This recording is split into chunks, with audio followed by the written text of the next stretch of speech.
Bartholomew Barty, Sniffleton III, but everyone just called him Barty, was a basset hound with ears that dragged on the floor, a nose that could smell a dropped crumb from a block away, and a personality that could best be described as enthusiastically clumsy. Barty loved the backyard. It was his kingdom, his sniffing grounds, and, most importantly, the perfect place for a grand adventure. One sunny afternoon, while contemplating the mysteries of a particularly interesting patch of dirt, Barty decided he needed to explore what lay beneath.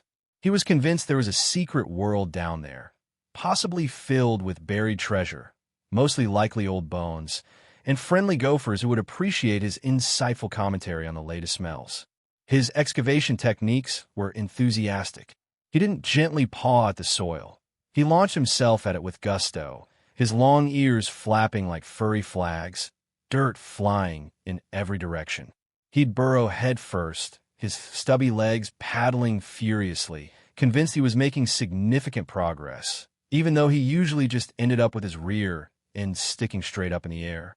Mrs. Higgins, Barty's human mom, often found him in these precarious positions, resembling a furry, brown plant trying to take root. She'd sigh, pull him out, and gently remind him that the only treasures in their backyard were her prize-winning petunias, which Barty occasionally tried to investigate with his teeth. One particularly ambitious burrowing session led Barty under the low-hanging branches of the rosebush. He was convinced he was on the verge of discovering a gopher city when his ears got tangled in the thorny stems.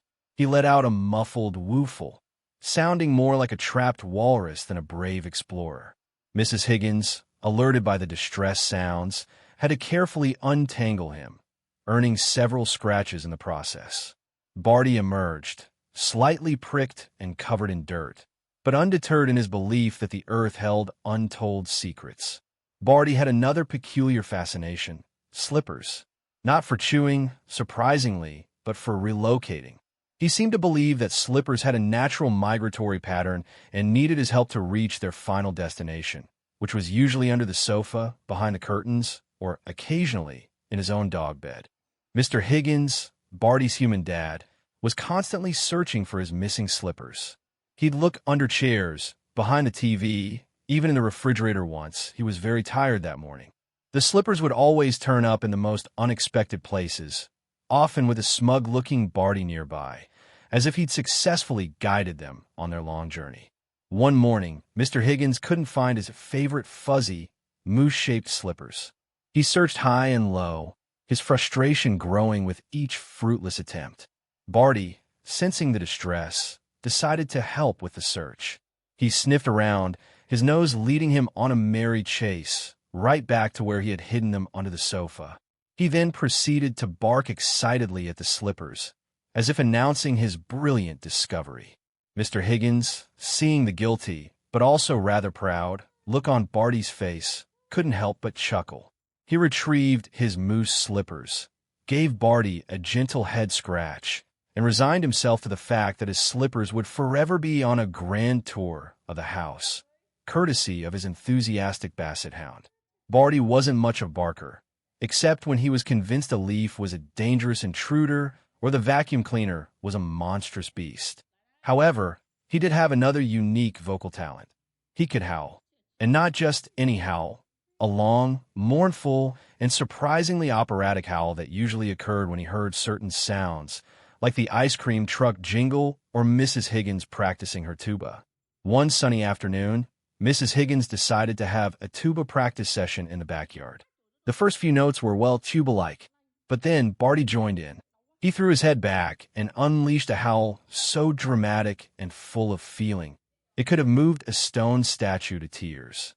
His deep, resonant voice blended, or rather, collided hilariously, with the oompa and g of the tuba, creating a truly unique and utterly comical backyard symphony.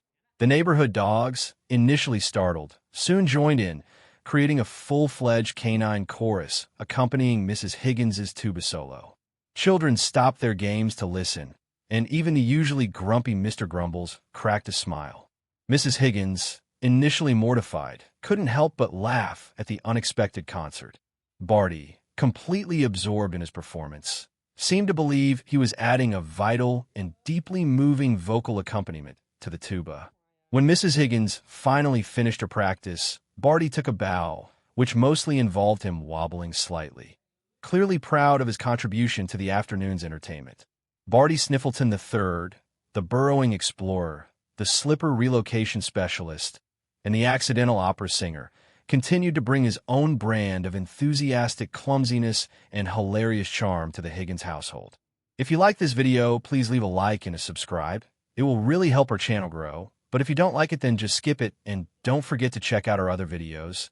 Thank you very much and goodbye.